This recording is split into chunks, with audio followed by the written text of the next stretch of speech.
Karl Rove, a name you're familiar with. He's the founder of American Crossroads and Crossroads GPS. And for an international audience, this can get complicated. But one is a super PAC. The other is a nonprofit organization. And he describes that as a social welfare organization advocating for issues that matter to the American people.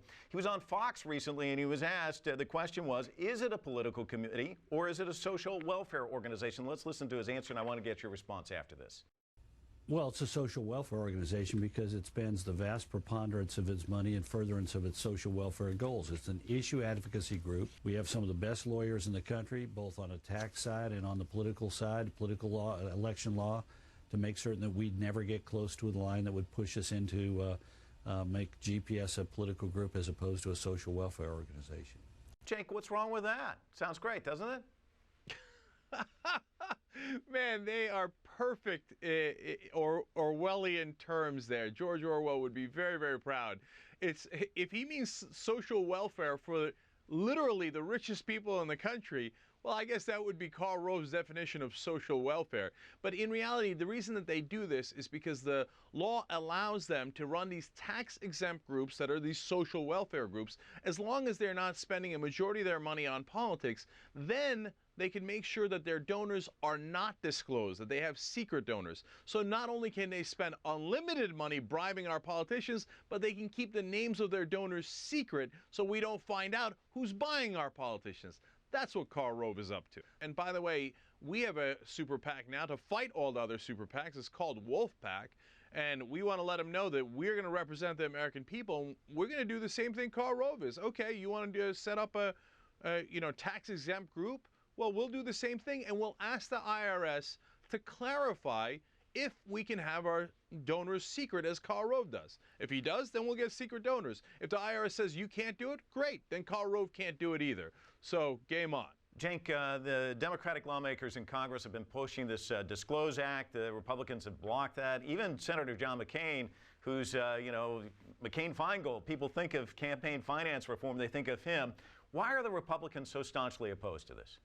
Because they're the ones that get the most amount of bribes. It's the most obvious thing in the world. What I'm amazed by is that the establishment media in this country doesn't talk about how we have legalized bribery in this country, and that one party is basically a wholly owned subsidiary of multinational corporations and the very rich, and they bathe in their bribery. So when the Disclose Act comes, something that the Republicans pretended to be in favor of for decades, they're all on the record. In fact, in the year 2000, this passed the Senate 92-6.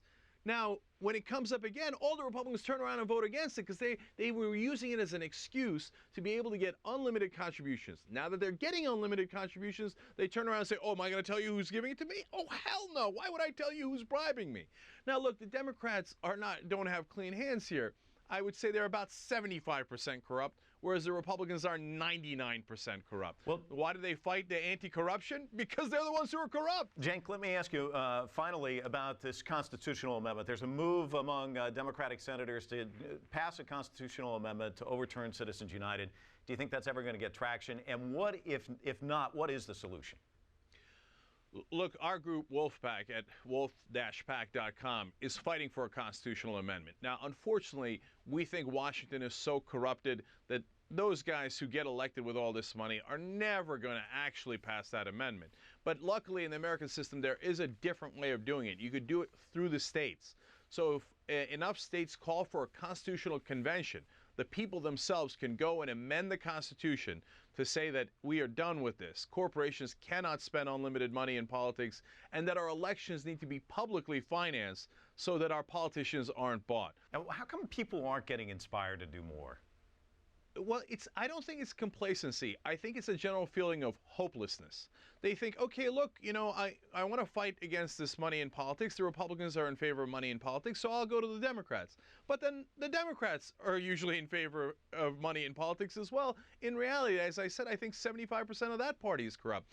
I mean, look, they tried. The people tried. They voted for a guy who promised them change, change, change. In 2008, Barack Obama ran on the campaign of, I am going to change the way Washington works. The lobbyists aren't going to be in charge anymore. And what did he do about it? Almost nothing. because his top donors were also the banks, were also the rich, were also the top corporation. So after that, I have people coming up to me all the time and saying, after Obama, what's there left to hope for? And look at this election. We have Obama, who didn't deliver any change, versus Romney, who says, I'm going to make it worse. So you wonder why the American people feel hopeless about that? That's why we set up wolf packs. So you don't have to rely on politicians. You don't have to wait for them to be your hope. We can be the hope. We can change the Constitution on our own. Cenk Uygur joining us from Los Angeles. Thanks so much for stopping by the Heat. Thank you so much, Mike.